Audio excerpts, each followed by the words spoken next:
my Mawashi knife? I got Oh my God, you do! Whoa. I won't show you the ones that, below the belt, but they're there too. I got some cheek lines. I was about to say is like the last Roller Town, I just kind of had like my farmer's tan went away. Dude, Oh, everybody God. got burned at Roller Town last year. We survived this year because we got a lot bigger tent, but the soccer cup, I literally burned both butt cheeks. And like Yama's actually like, why are you not traditional today? I'm like, I'll explain later. Burn my buns. It's like, wait, what did you do? Because he kind of looked at me funny. I'm like, I burned my ass, Yama. And he's like, that's Midwest Brenda got burned. I'm like, yeah. That's funny. Oh, do you guys know about Midwest Brenda? Did I tell that yet? Brenda? No. Oh, so Brenda, I'm not remembering her last. Oh, God. Brenda Velasco? That's the one. Yeah, Kellyanne's wife. Yes. Yeah. So I have been anointed the title Midwest Brenda because I'm on a similar level of Mawashi tying ability, and I like hanging out. You're her Sith apprentice. I see. I'm really just the substitute Brenda. I'm Midwest Brenda, or I'm unsure if it's a ranking or a title, or I wanted to go with like new, better Brenda, but I'm afraid Kellyanne would beat me up. You could do the Brenda Dohyo Erie now. The Brenda Dohyo Erie. Yeah. I have to get a little sock puppet too. You guys were supposed to tell me this story about what happened when you went to the grocery store. When we went to buy milk. Yes. Yes. Okay. So. What is this milk story? So Please. we went to buy milk. And that's, of course, how this started. And this, if anything, it explains exactly how it is to interact with humans whilst Matt and myself are in the room together. Because we just have interesting experiences. That just weird shit just clicked into place. Random weird nonsense. So the strange and bizarre does follow Matt around, and I would assume you have no idea the stories I'm here to tell. So we go to buy milk and like whatever other nonsense we were getting. And go to the self-checkout thing and like click the thing, and neither one of us can read apparently. It's like, oh, card only. We're like, crap, because both our cards are like just there's debit card, no credit card, yeah. Debit card only. And I hit it, and I hit some button, and it didn't work. So I hit some more buttons as you do. Like, it didn't work. I'm just gonna press all the buttons, and that I broke it is what I did. And our cashier had to come over there, and they're like the little self-checkout dude at the very end who doesn't have to like self-checkout. He had to come over like, hey, we need a hand. Okay. Yeah, the guy who literally just stands there. Yeah. And, okay, he's like the self-checkout. He's like the cashier cuck. Okay. The cashier cuck. Oh, basically. No. But hold on. No, because it's supposed to be his job. See, you're gonna feel terrible when I finish describing this guy. But then he can't do that anymore because it's the machine that does it. Well, it's not really. And he just stands there and watches, No. Right? Let's let her. She's already. So she's branded him as the cashier cuck. Let's let her have enough rope to hang herself because she's already done a great job. It's God okay. damn it. Okay, go. So he goes to fix it, and this is where you're gonna feel terrible. He has one arm, and yeah. We really needed a hand, but not as bad as he did. But he was really oh God, I broke them. No, I mean he was look.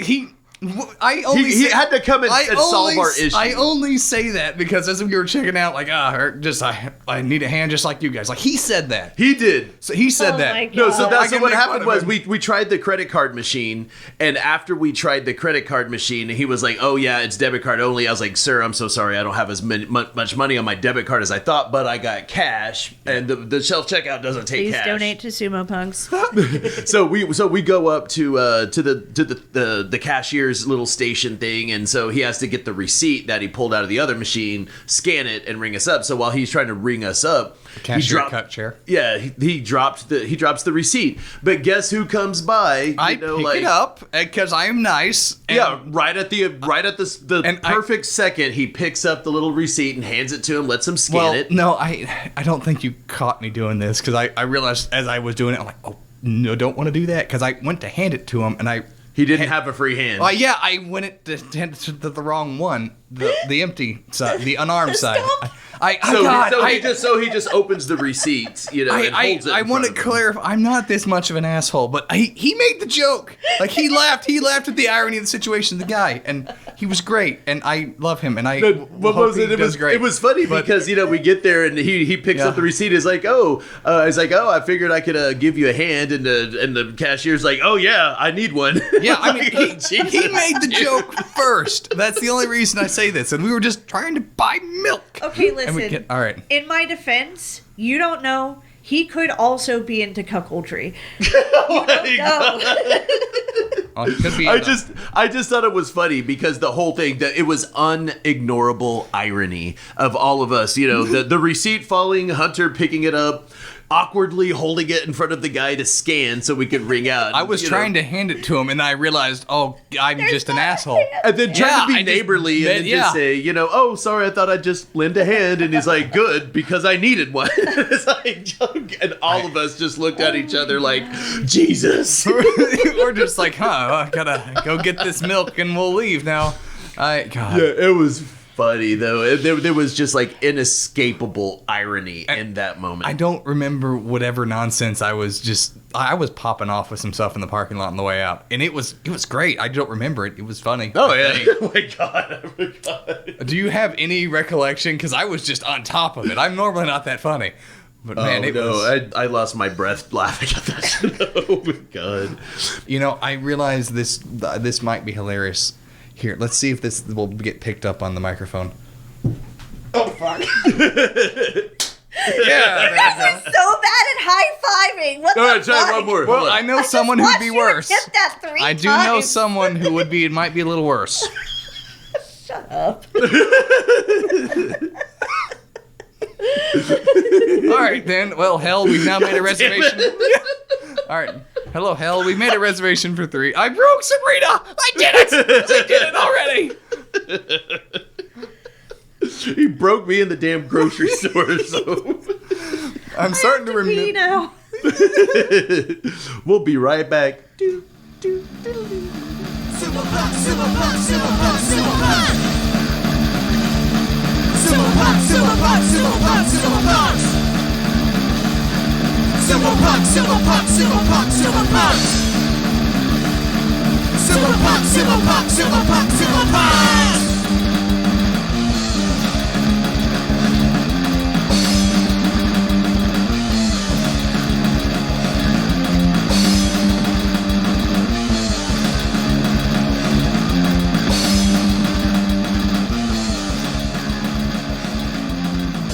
Hi, my name is Sabrina, and my guilty pleasure is... I don't really feel guilty about anything. Well, okay, well, what's the one that people think you should feel guilty about? Okay, fine. My guilty pleasure is hardcore BDSM. Mm-hmm. I seen it. No, I still can't feel guilty about it. I can't do it. Well, all right then. And this is Matt. And my guilty pleasure is, well, whenever I was a teenager, I used to really love listening to Gigi Allen. He still does. I don't listen to it all the time. Well, I'm substantially younger. Who's Gigi L? Gigi Allen was this really bad punk rock singer from back in like the 80s and early 90s, but mostly the 80s. And he would get butt naked at his shows, and like he would poop, on stage and hurl it at people and start fights with his audience members. And he would like get way too drunk. Wouldn't and he cut himself too? Yeah, he'd cut himself and roll around in his Rub dookie, poop and people would pee on him and break bottles over his head. Yeah, and he had songs like, what was that one song he had? I Want to Fuck Myself. That's about masturbation. And yeah, he's just gross. He's just. But when I was 14, I was like, wow. When we were... And his real name was Jesus Christ Allen. Yeah, that's why it's Gigi, because that's how his little brother would have to pronounce Jesus, was Gigi. Okay, so when we were talking about, hey, how do we do the intro? And like, okay, we'll do guilty pleasures. I was going to say the Twilight movies. Jesus Christ. Jesus Christ. You got to say your name too, though. Oh, I'm Hunter. Sorry, I was a little distracted. And My this God. is... Sumo Punx! We brought you here for the sole purpose of corrupting you, Hunter. Well, mission accomplished. Here we go. We have Hunter from Ohayo Sumo, Bloomington, Indiana. How you doing today, Hunter? I'm doing great. Yeah? Been a great weekend. Had a blast. Dude, we've been doing so much stuff over the past week or so. This has been insane. Yeah, Matt and I went out to get milk, and that was quite the adventure. Oh, God, I know. But as we always do in every episode, we're going to go ahead and start off with some upcoming events. May 11th, the U.S. Sumo Open at Walter Pyramid at Cal State Long Beach. For more information, you could go to usasumo.com.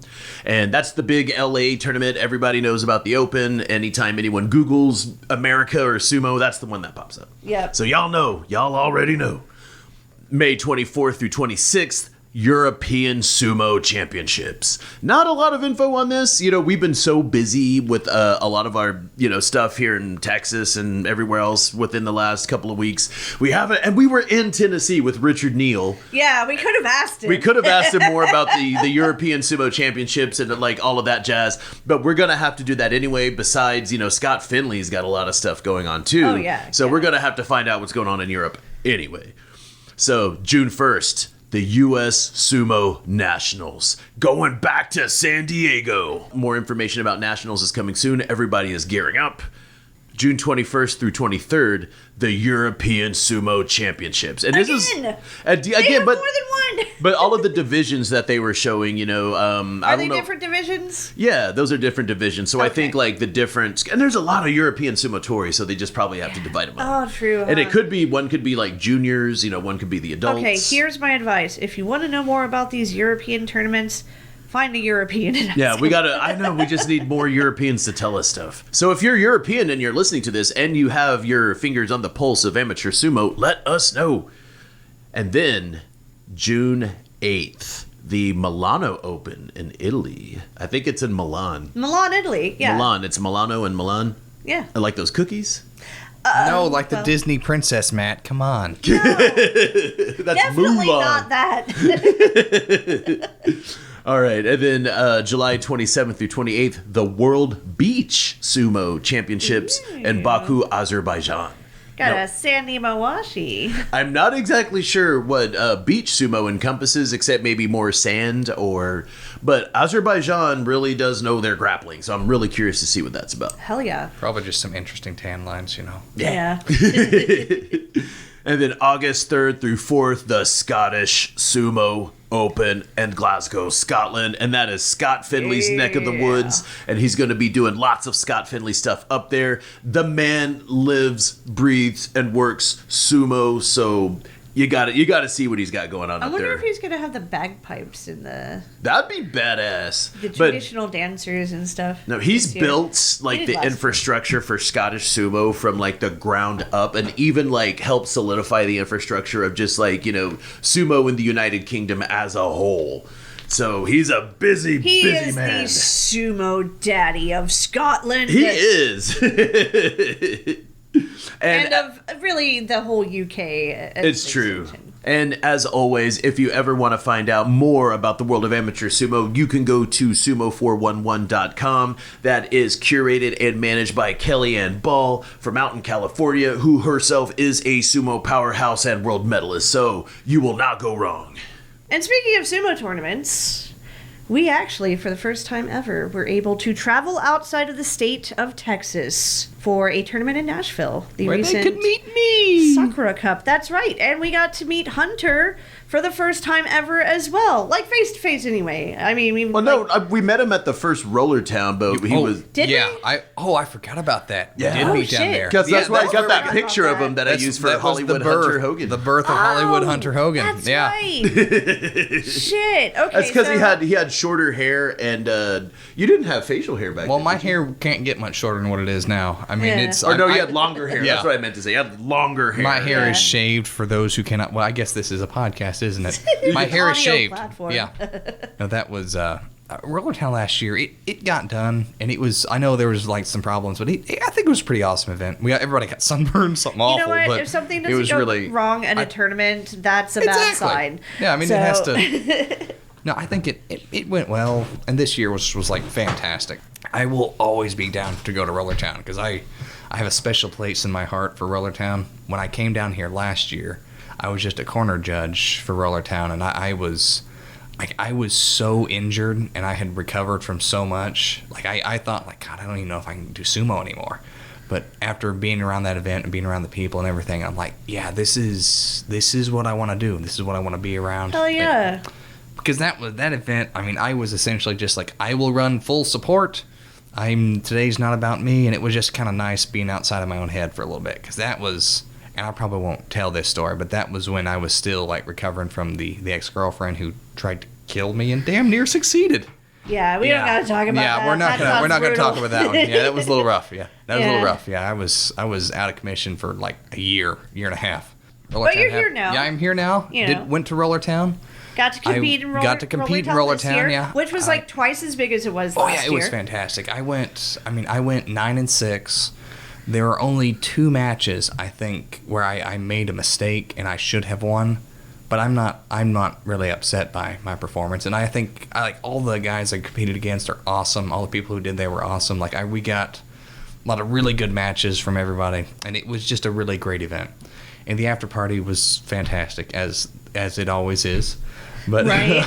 No, that's what I like about Roller Town is it's basically a huge party disguised as a sumo tournament. It is a warm Somebody up for an literally after said party. this to me at Roller Town the other day, and I can't remember who it was. I can't remember. I think it might have been Justin Kizzard that said this to me.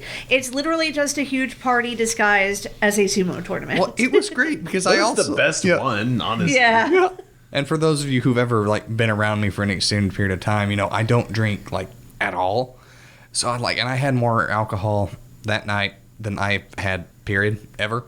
So and let me tell you how little tolerance I had. I had 1 beer and then I went to get another beer and I got demoted to half pours after 1 beer because I guess I was doing great. I had 1.5 beer and whatever cocktail was handed to me, and man, I was having a great time after that. I wish we had been able to stay for No, the after party.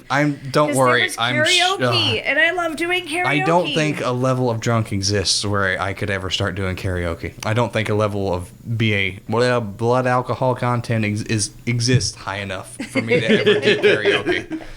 It sounds like you're still feeling it a little bit. No, I just had a stroke halfway through that sentence. Please ignore my nonsense. No, God, don't worry. I'm sure there's stories of me saying any kind of ridiculous nonsense. Like the last time I was ever had any amount of alcohol around the sumo gang, because I only really drink after a tournament or something. Was the girl in the white dress story, which I only bring up because Kaylin hates that story, and it's now become such a joke that I bring it up anytime I'm around her. So if you're hearing this, it's only because you react to it. You antagonist. Yes, I am very much doing that. But before we get into all of that, and believe me, there's going to be some of that. Tell us how you got into the sumo world. What is your origin story? So my origin story getting into the sumo world, and this is the beginning of a hunter story, so buckle up.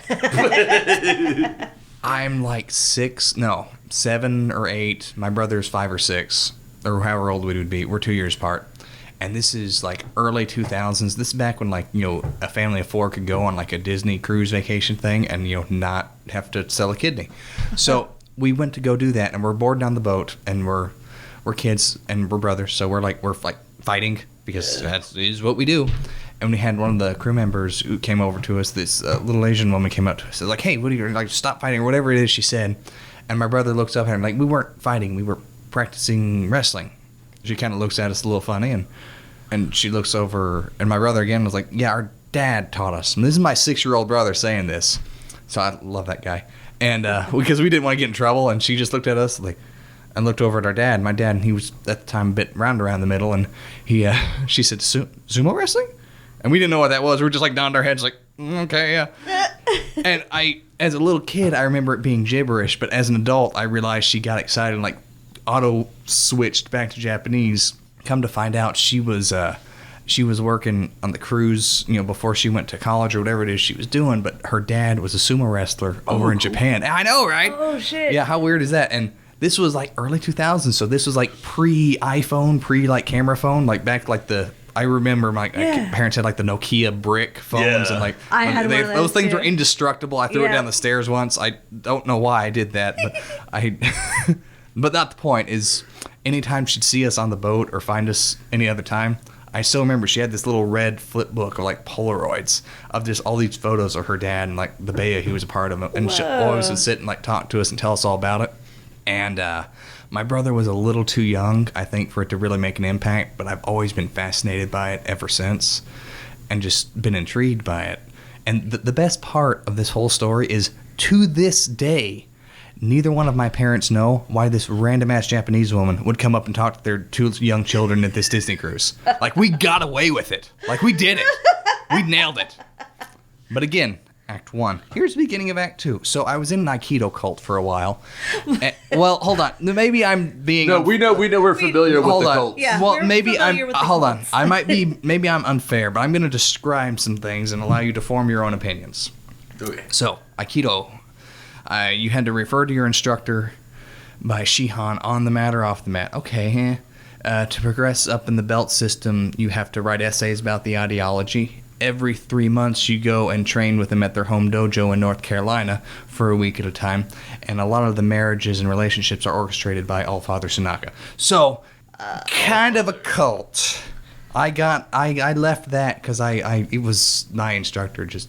He pissed me off one day, and I'm like, you're not a nice dude. I'm gonna not do this anymore. Yeah, I didn't know anything about the arranged marriages. That's new No, for me. that's not. That was specific to this one little thing. Like Aikido as its whole is not like bad per se, but I just got mixed But into. we've seen a couple of the Aikido cults and heard of people's it has a Well, experiences. it's tendency strange. to turn into It that really sort of does. thing. It's very strange Not because always, but- Not always. And what's so weird is like the whole thing with Aikido is to be peaceful and not do that to people. The point I bring that up is Murray Hoshiba, when he was a kid, like he was a little wimpy dude and he couldn't really do stuff very well. So his dad's like, "You're gonna toughen him up. Go do some sumo." And that's the idea or the history behind it. Is like he did sumo and was really bad, so he had to go kind of figure out his own way of doing things. And then he did all these other martial arts and kind of blended them all to get Aikido, which is the origin story I was told that may be complete and total nonsense. But there's elements I saw when I first started training sumo, like the Butsukari position.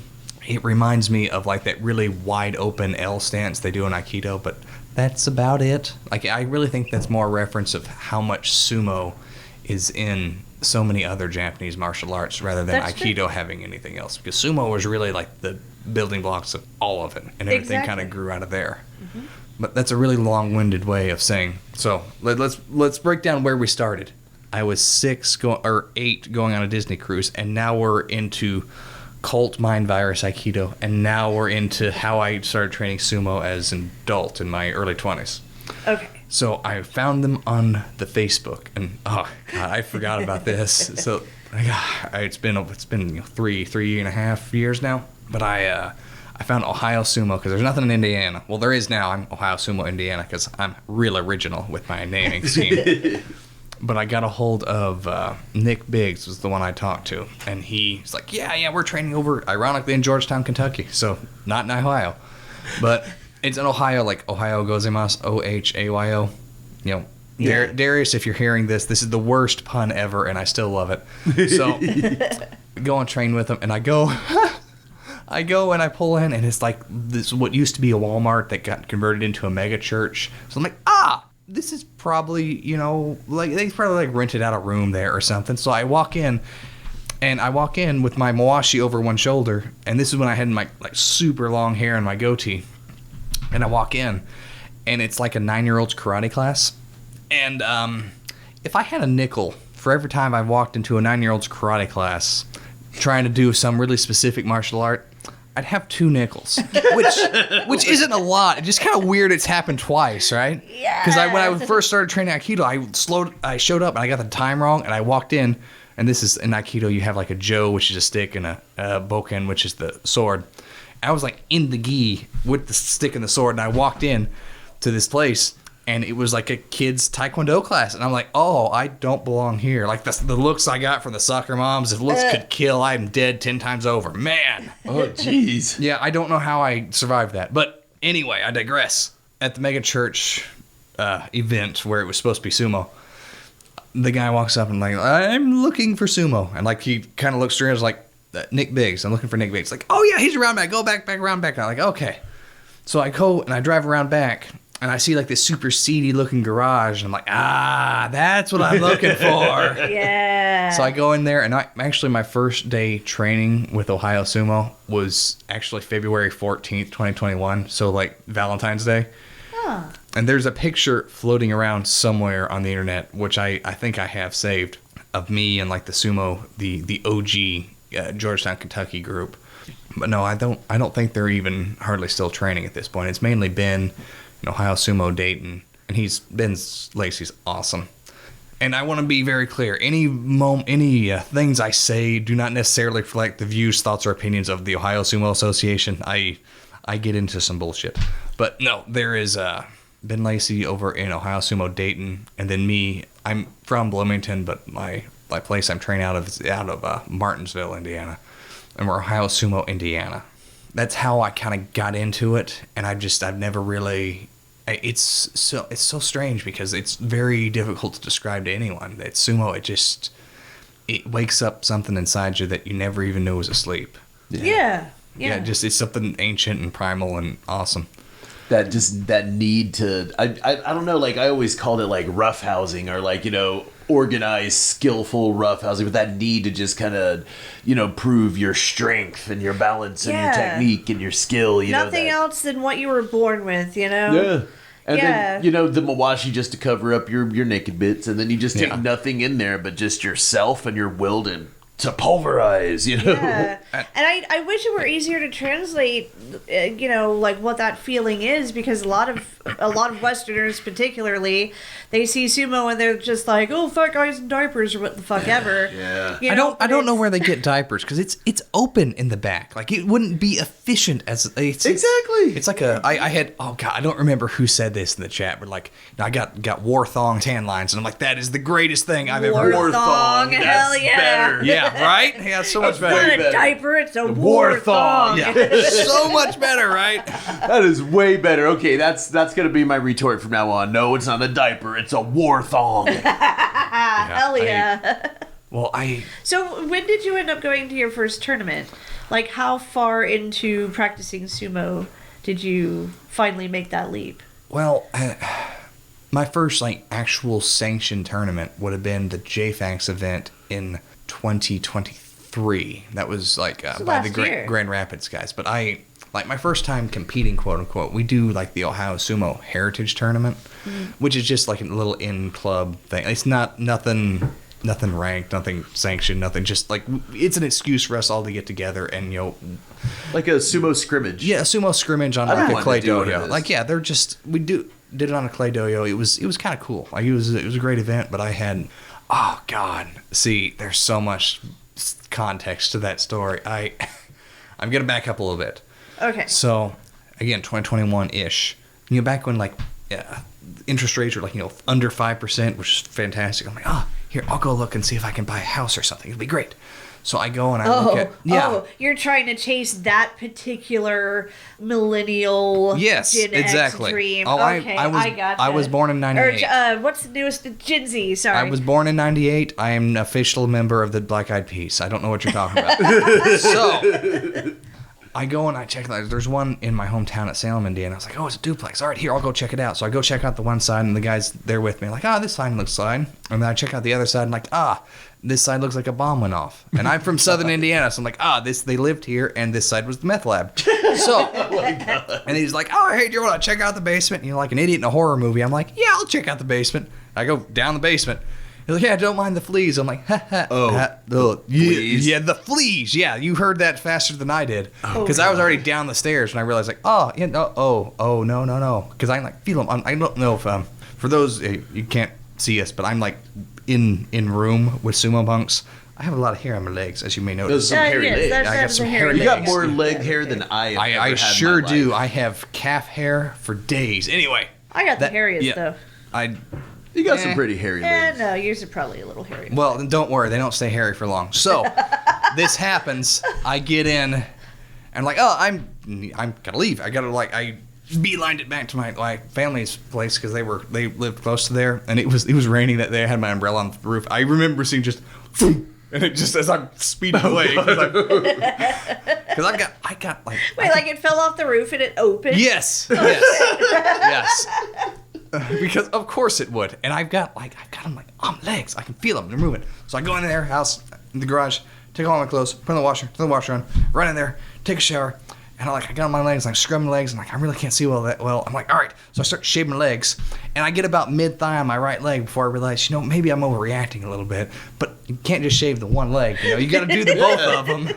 So I have both legs shaved at this point. Then I'm like, all right. Well, I drove home, so I still have them in my car. So I had to go, like, all right, let me run into Walmart. I get like a bug bomb and like some tea tree soap. So I guess I just like ran into the Walmart, and I looked like, some kind of crazy person. My brother actually, he worked over there. He's like, Hunter, what's wrong with you? I'll explain later. Tea tree soap, bug bombs, where? I'm like, okay, I run away and we go through.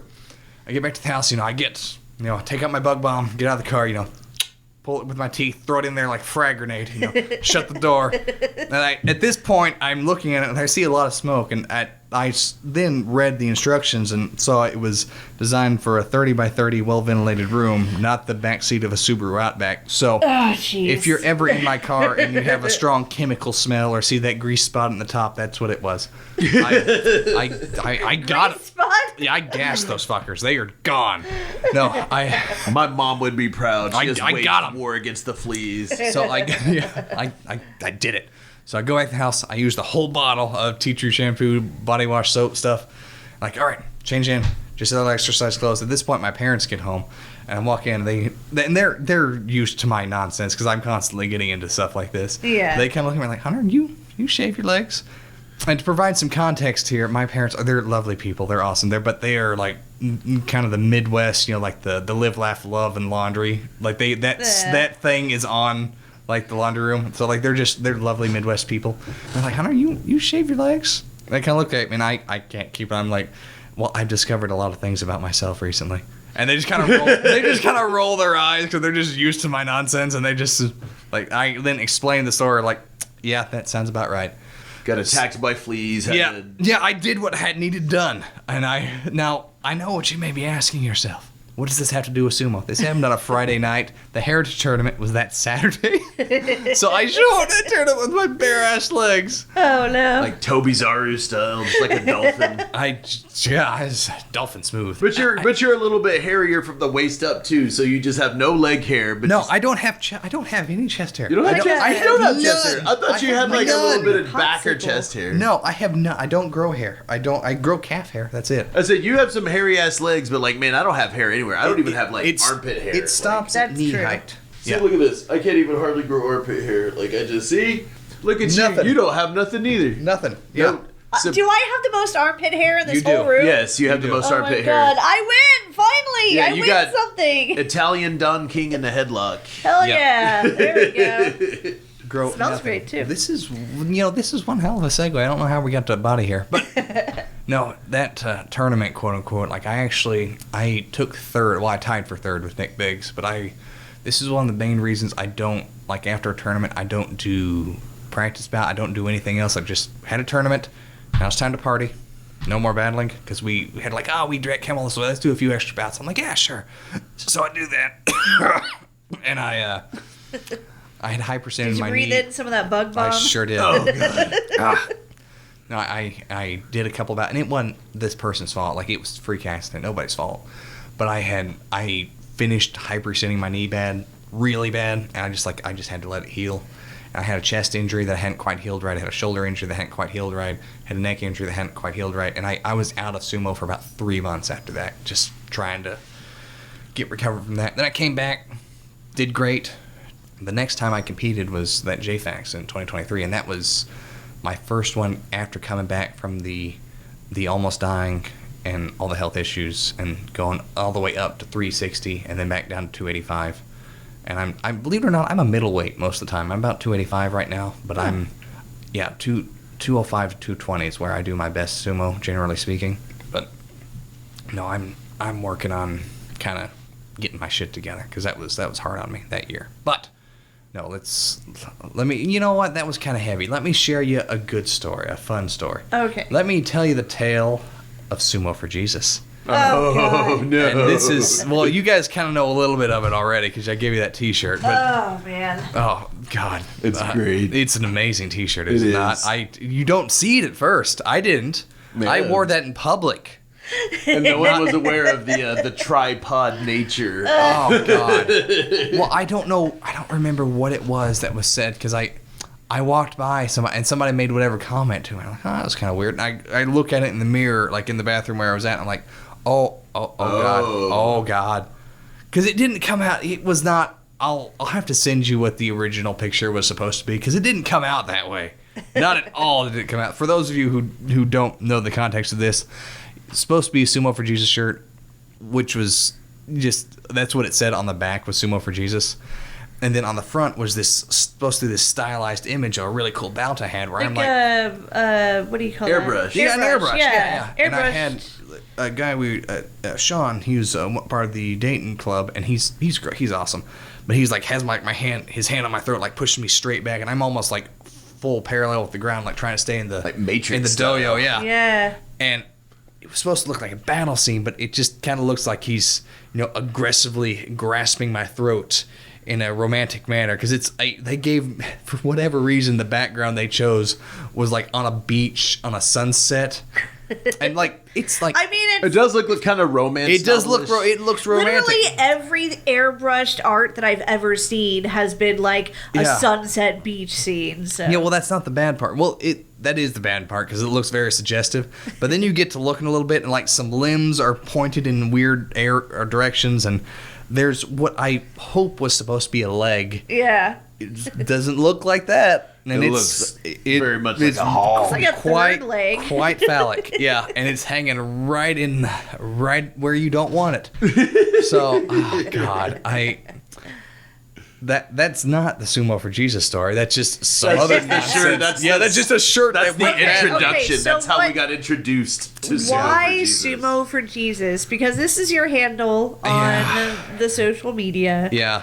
Why Sumo for Jesus? How did Okay. that happen? So we're driving back. This was back in the Georgetown, Kentucky group. We were driving back. I had a guy with Bloomington training with me for a while. He ended up staying with it, which is fine. It's not for everybody, but he said, like, it's like a 3-hour drive. I wonder if there's anywhere closer we could rent out in Bloomington. I'm like, all right, well, I don't know where we talked to. He said, well, a lot of churches have big gymnasiums. I'm like, oh yeah, sure. I didn't see an issue with that.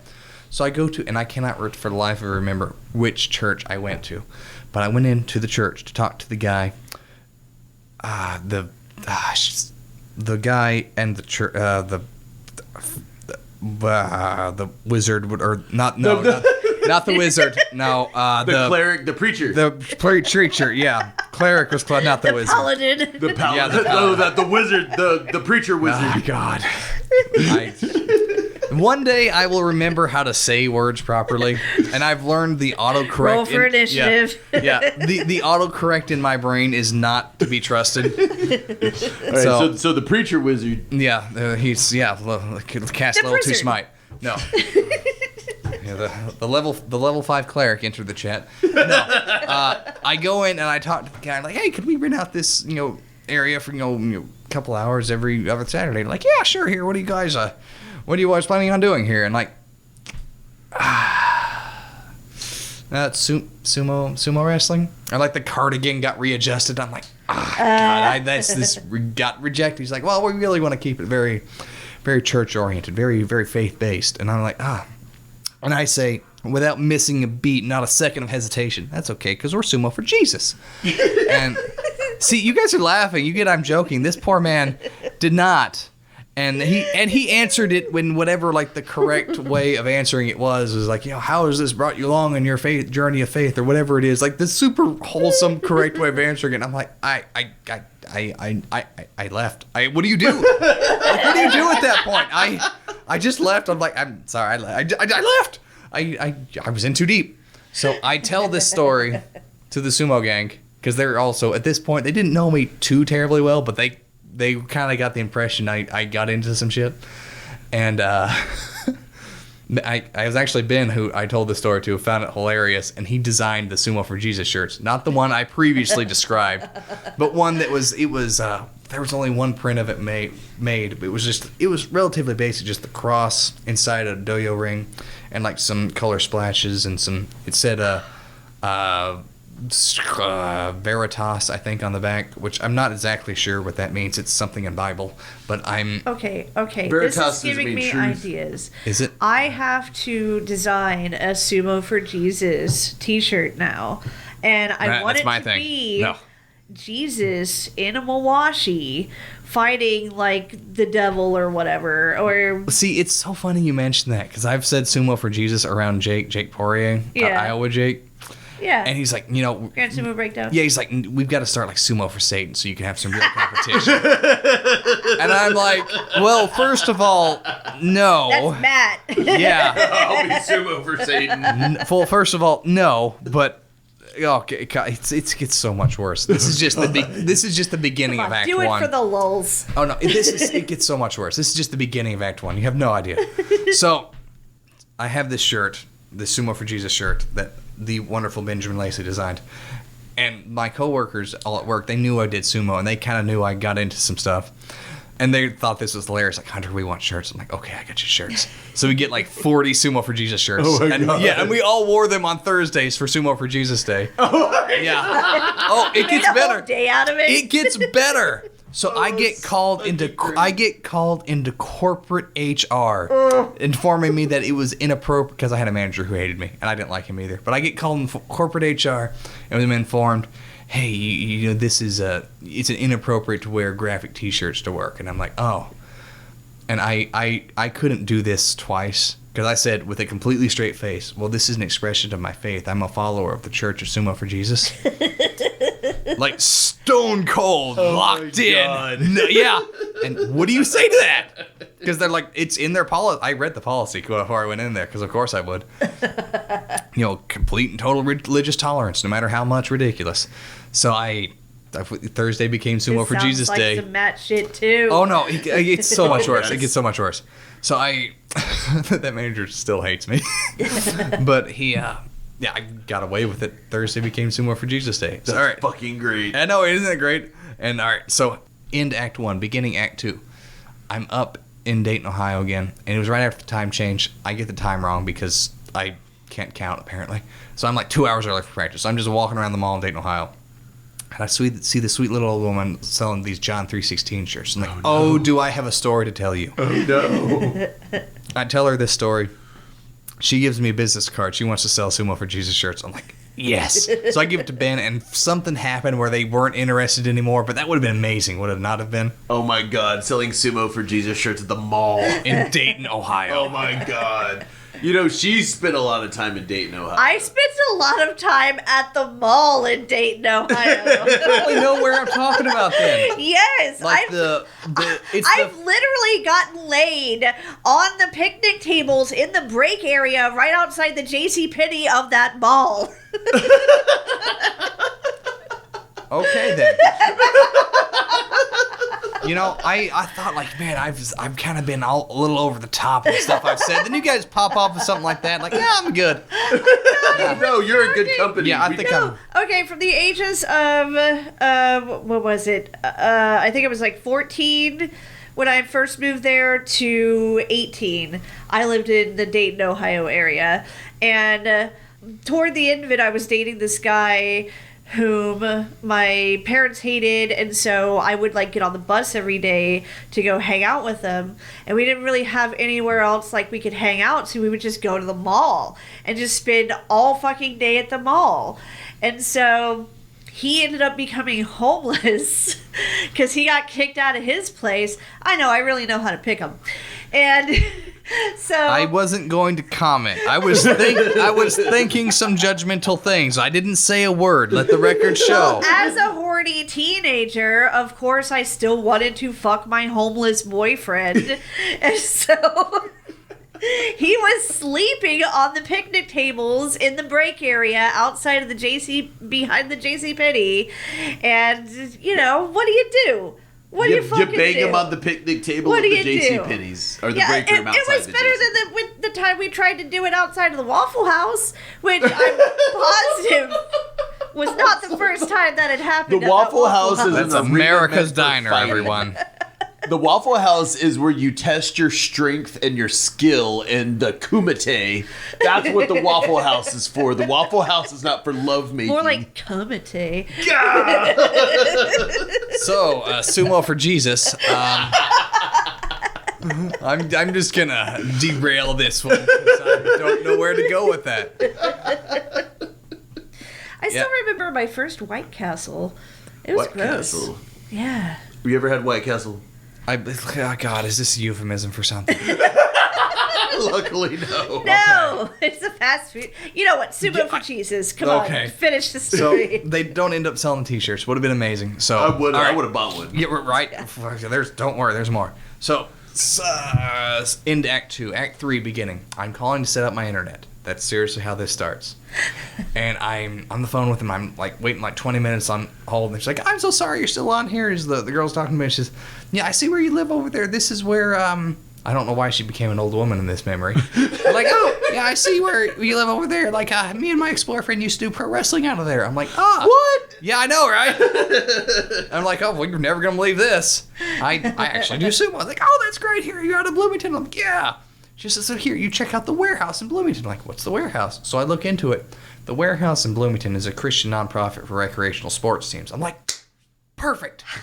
And I call and talk to them, and I email them back and forth a little bit, and they want nothing to do with me. Because I get it. Now, so that's the kind of, you're up to current. Now, the best part of this entire story, of this entire trilogy of me and my nonsense, is about 2 weeks after this happened, is when I kind of found my faith in God again, and like really, you know, I grew up Bible thumper, but not so that was kind of repulsed me away from it. And as an adult, I came back to it. It really just improved my life so much, and it really like gave me purpose. And Religion has psychological benefits for sure. I don't even want to get it too much into this because it's I don't want to. No, But yeah, but it really like it brought me back from some stuff I never should have been in, and it 2 weeks after this happened, I'm getting emotional and talking about this, but yeah, 2 weeks after all this happened, is I find my faith in God again. So let's recap. So I start this journey by lying to a fucking words. Wizard. By lying to a wizard. The prison. And then profiting off of Jesus' name. So I've got a few tick marks on the wrong team right now. And, I must have been doing something right because I survived when I should not have. So I'm hoping God, he seems like a cool guy. He kind of looks like He's Sean. got a sense of humor. He d- Yeah. clearly. Yeah, I saw him. I talked to him once. He kind of looks like Sean Connery. Yeah. He looked like Alanis Morissette. Sean No, Connery. so this is like some of the hunter lore that we talked Yeah, about. I didn't think this could no. be podcast friendly because it's like it's messed Heavy. up. Yeah. super heavy. But part of the super heavy thing was, I will. Can I at least say the part? You can say whatever you want. I won't. The part about you Sean got- Connery? you So guys what got the happened diet. is there was he went septic. He went septic, and so because he went septic and he had his white blood cell count and fever and infection, Oh, was that's just part so, of the like medical stuff you had Yeah, mentioned. 100 yeah, because it was just so outrageous. He I had was between 104 and 106 for 3 days. so we had to have a little visit from the man upstairs, Did yeah. who was Sean Connery. Sean Yeah. Connery. He didn't talk. Anyway, I won't get into that. But yeah, that was Sumo for Jesus, and it started out as a joke, but I'm also like, it's a really good shit test, honestly, because if I have the handle Sumo for Jesus, one of two things is going to happen. One, I'm super offended and I want nothing to do with you. Or two, hey, that's kind of funny. I wonder what Sumo is about. Like it really eliminates all the really crazy, awful people. Yeah. Like, it really does, because I'm just like, this was a blessing in disguise. And then look, you're hanging out with us of Yeah. all freaking people. I know, right? God, I mean, there's something I really love about the Sumo Gang is like I would never talk or know any of you guys outside of the Sumo Gang. Not from having any like hatred towards you.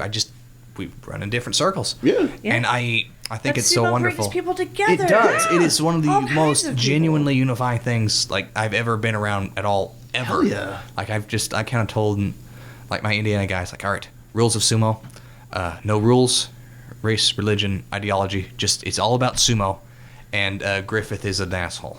Those are the two things we must agree on. You fuck Griffith and sumo, just sumo. All for sumo. I don't know who Griffith is, but What?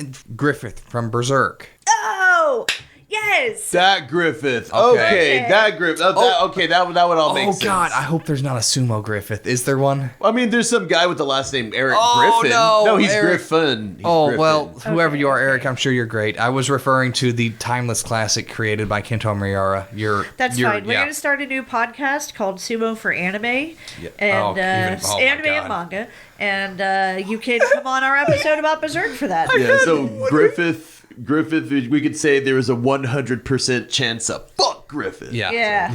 Okay. Oh, God.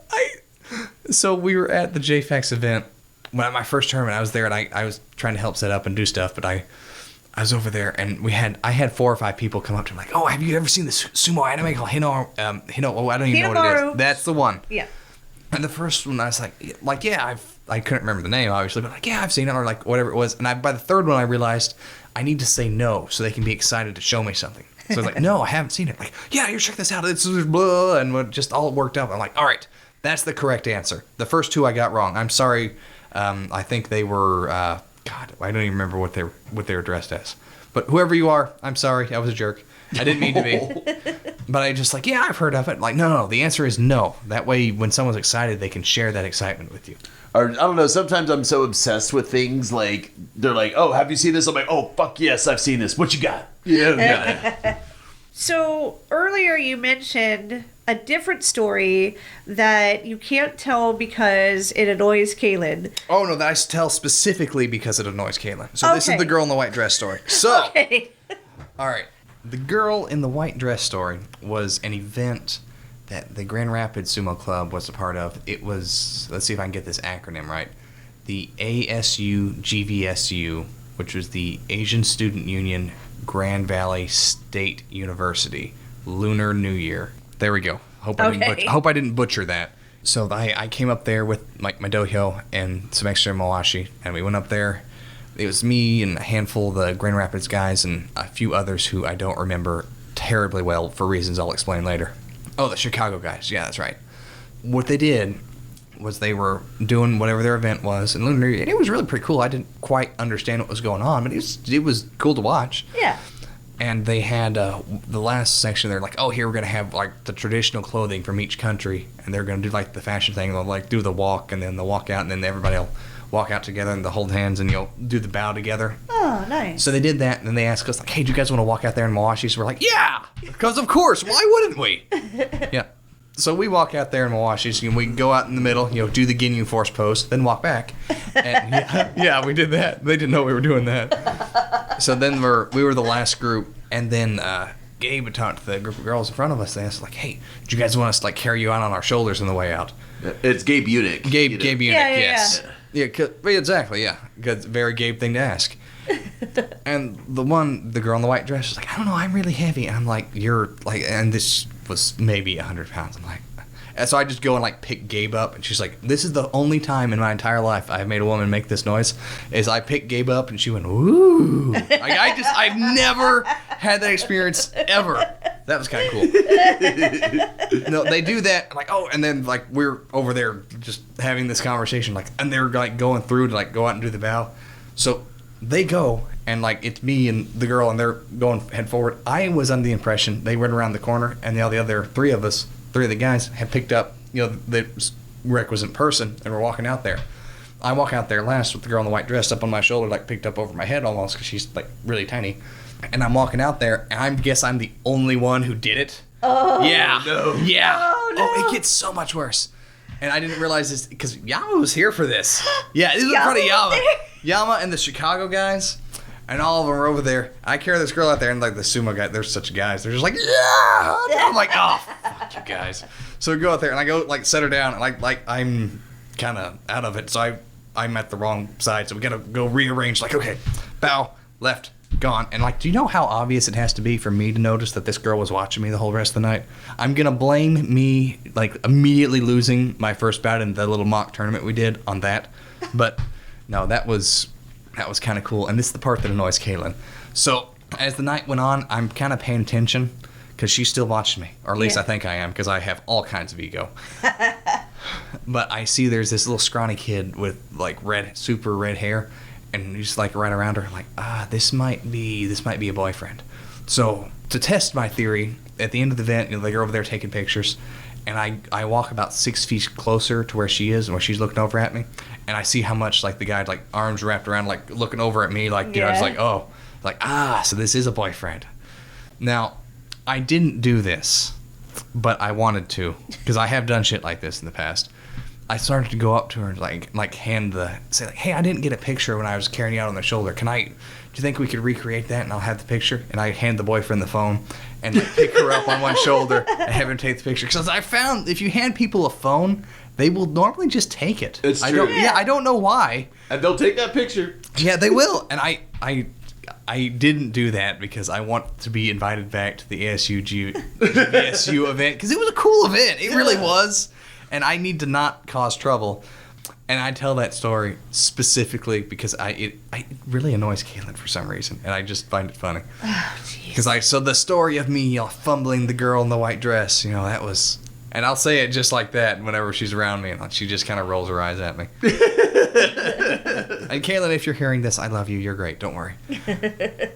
Man, I've said a lot of names here. I hope I don't cause them any issues because I'm completely unfiltered at the moment.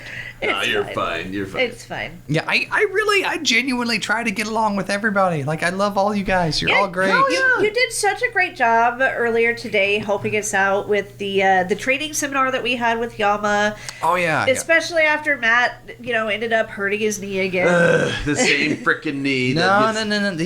You were on a surface you weren't used to. It wasn't necessarily anything you did wrong. But no, we're such a new sumo club, and I was, for one, really nervous about, this being such a big event that we had at the last minute, and, were we going to be able to pull it off? And it actually ended up with the help of you and with the help of, Justin Kizzard and just everybody here really as a collective, and this is why we call it Kurowashi Sumo Collective, just made this whole training seminar with Yama a really fucking great event, and I just want to thank you for that. And of course, thank you, Yama, for coming to begin with, and thank you, Megan, for being there as well and helping out with that.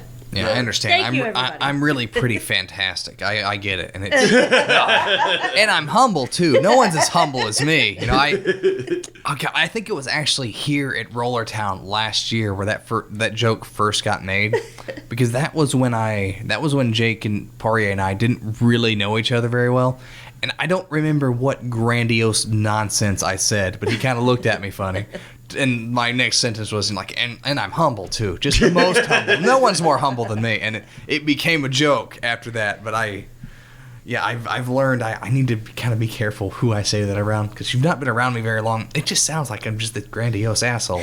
But I really do. I love all the sumo gang. They're all great, and I think they're all fantastic. And I try to play nicely with everyone. You do, and the fact that you have that huge tub of mawashi. I am down some mawashis. I started with 10. I got 6. What? Yeah. Oh, balls! Dude, now after hours? With that No. Oh, okay. I had 7 when I came down to Rollertown. I have 6 now, so I'm thinking I just probably lost one because I said it somewhere. I was not of a low enough blood alcohol content to be trusted. I was about to say, Rollertown is a black hole for the white trading mawashi, the loner mawashi, because I think Dallas lost most, if not all of them, at the first Rollertown, or a good chunk of them at least, and then had to replenish. I want to just dye them all some obnoxious color so everyone knows. That's what we're gonna do. Whenever we get all of our training mawashi, we want to dye them bright green or some shit. Neon green. I thought pea green or maybe brown would be the worst ones you could have. Fucking aqua green. Like aqua. Yeah, oh my that's God. what it's gonna be. Kakanage. Oh God, I don't even know what is the worst color for a mawashi. Has that been decided? Oh, Oho's baby poop brown one that he had. See, I thought brown. Yeah. I thought brown was probably the worst Oho one. And baby poop. Ryuden has a ugly brown mawashi now too, doesn't he? Yeah. Don't choose that color. I don't know. Maybe. Although like, the silver and platinum ones, I just don't really like those either. I don't like those either because all the stains and stuff show up more. you know, and you could see- beige, maybe something skin toned. You could see Hokuto Fuji's chicken grease. Oh God. Yeah. No, Hokuto Fuji's like Mawashi always has chicken grease all over it. I forgot. Yeah, Hokuto, and he's, believe it or not, he's one of my favorites. He's one of my favorites. I have a Yeah. Hokuto Fuji T-shirt. He is one of my because he's so like head on and just like super all out sumo, and he's a Sapporo guy, and I'm not a Sapporo guy. Not at all am I a Sapporo guy. Never really been one. I think it's important to be capable of doing both. Yeah. But I've found that I just prefer the belt over the, as most Americans do. I prefer the belt. Not me. I love Supari. Yeah. I love that shit. I don't know. I'm. Yeah. That's kind of one of the things that I really loved about, like, you know, when I first started learning sumo is, like, all the emphasis placed on Oshizumo. And because I always like to go for the belt. And everyone's like, man, you have these long arms. You should just, like, go for Oshi. You could just generate so much power. I don't feel like I can because sometimes I'll try to, you know, thrust someone's head. Or, like, you know, like Jared Parham trying to Noda-wall Jared Parham. He flexes his neck muscles so hard, he pushes back against my Noda-wall. And just drives forward through my Noda. It's like, what the hell, dude? Yeah. Yeah. And it's just personal preference. I mean, Yeah. my style of sumo, it's very much. See, I have somehow managed to turn this Yamasen back into talking about myself. I didn't mean to. You're fine. I didn't mean to do that. I'm not that much of a jerk. I promise.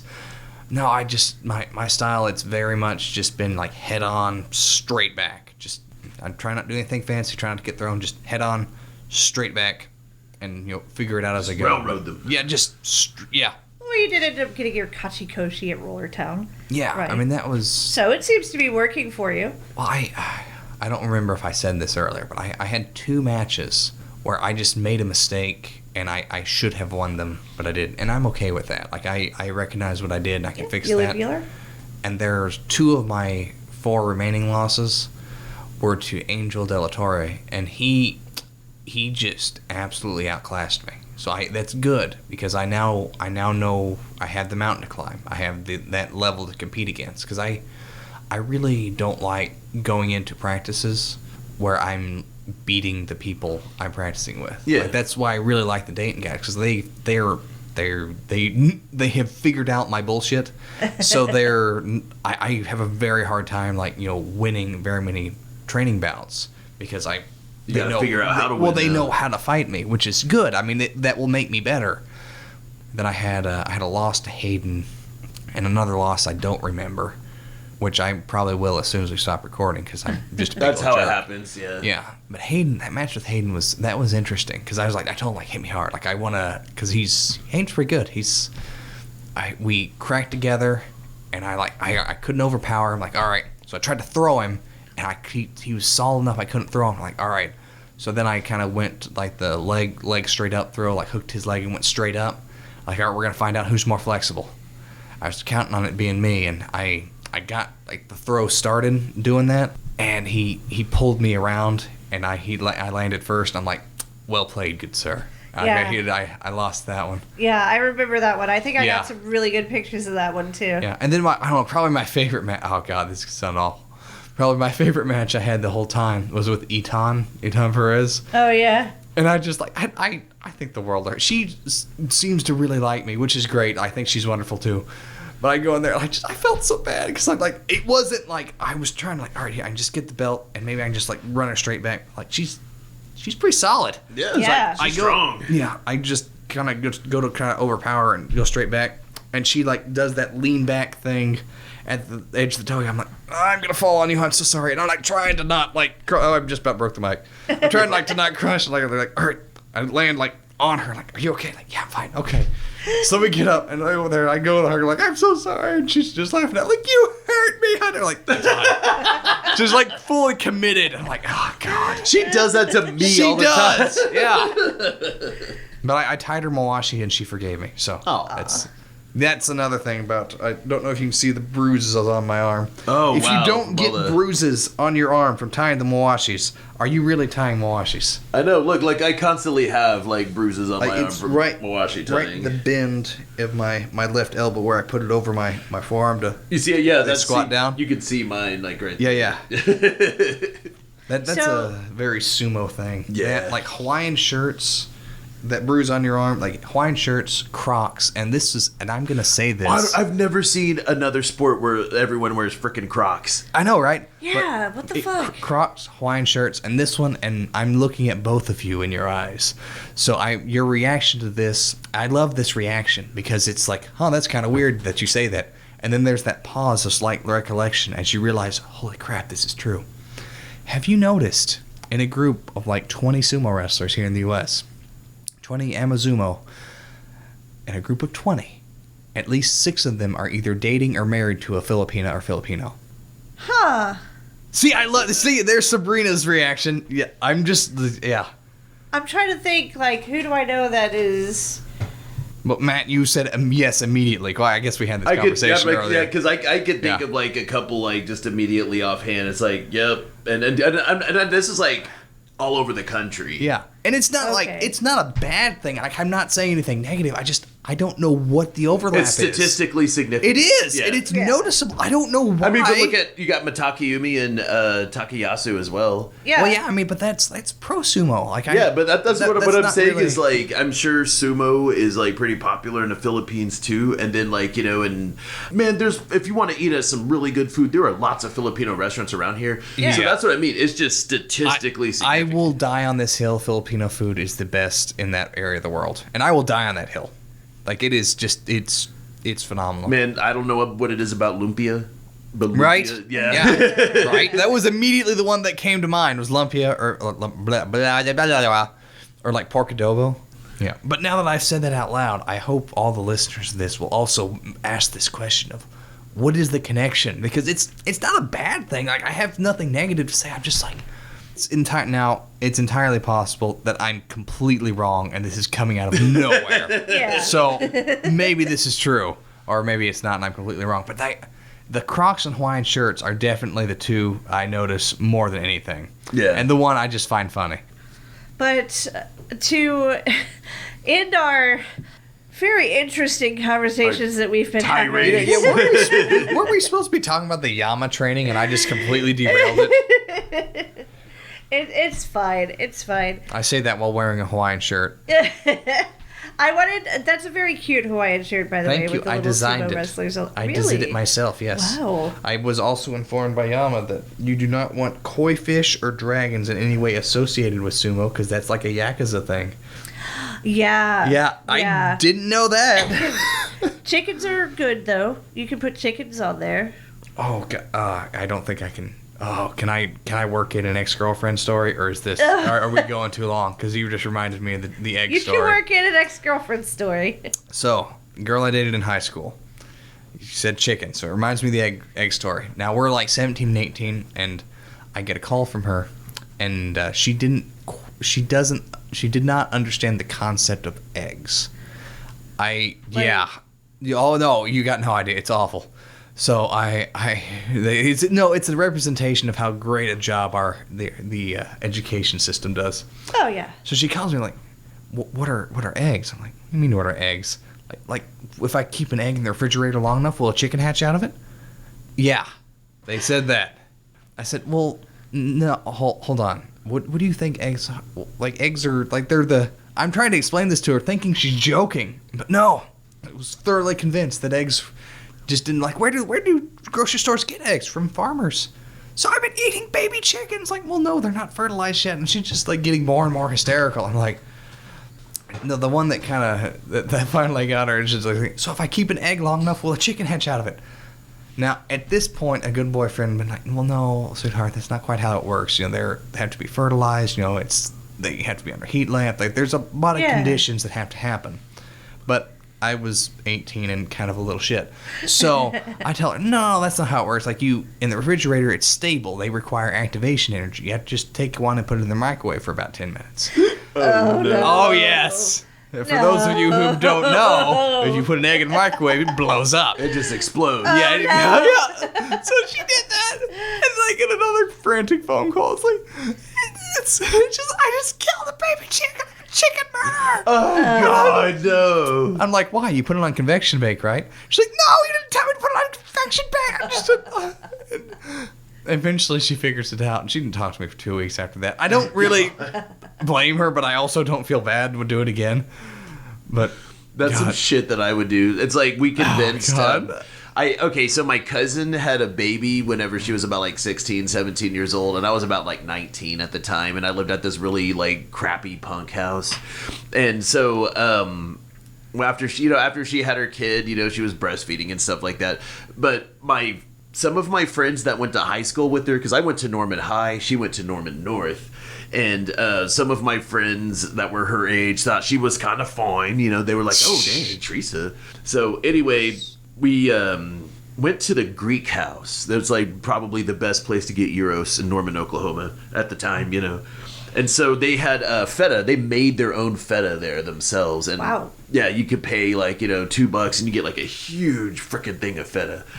And we're just, we got some Greek food and we have the leftover because I would always buy way too much extra feta.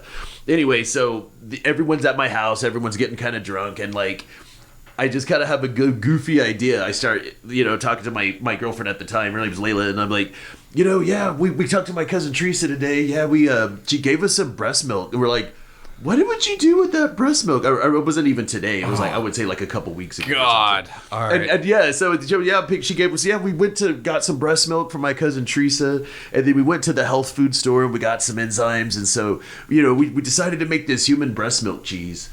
And they're like, really? I'm like, yeah, dude. It's my cousin Teresa's breast milk. We just coagulated it. We made this cheese, and it's just this Greek house feta. And everyone's scared of it. And like, this one guy's like, you mean that's Teresa's titty milk? And he's just like, yeah, that comes from her titty. I'm like, yeah. He's like, okay, I'll try it. And so he's just sitting there holding it. He's like, just dabbing his tongue on it, like, bleh.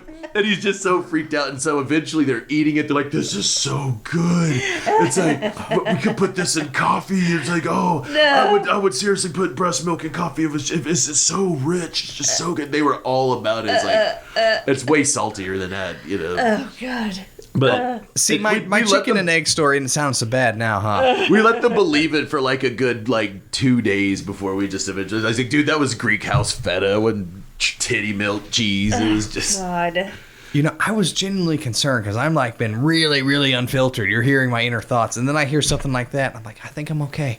Yeah. Just like, my God. I think you really just need to listen to more Sumo Punx podcasts. We've got way worse stories than that, and the stuff that she says, really. Well, I mean, we had our intro of what's your guilty pleasure, and that wasn't where I thought that would go. I was expecting what movie is all I love the Twilight movies, and they're horrible, but I didn't think that was where about BDSM and Gigi Allen. Yeah, set the mood for this podcast, huh?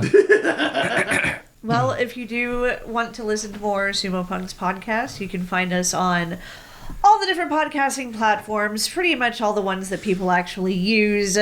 What sorts of upcoming things are happening for the Midwest Ichiman that you want to plug today, Hunter? Midwest Sumo Ichiman upcoming events will be the JFAX tournament, which will be in late June-ish.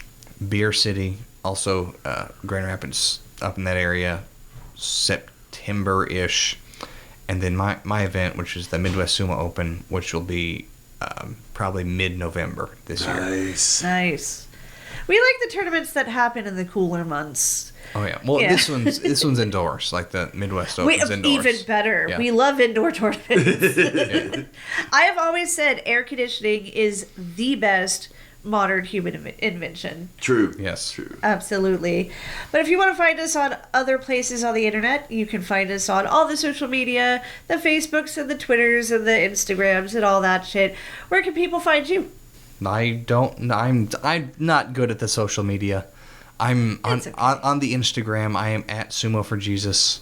On the God, I'm sorry, I'm not wording. It happens to me all the time. You're in good company. We're Ohayo Sumo Indiana on Instagram and Facebook.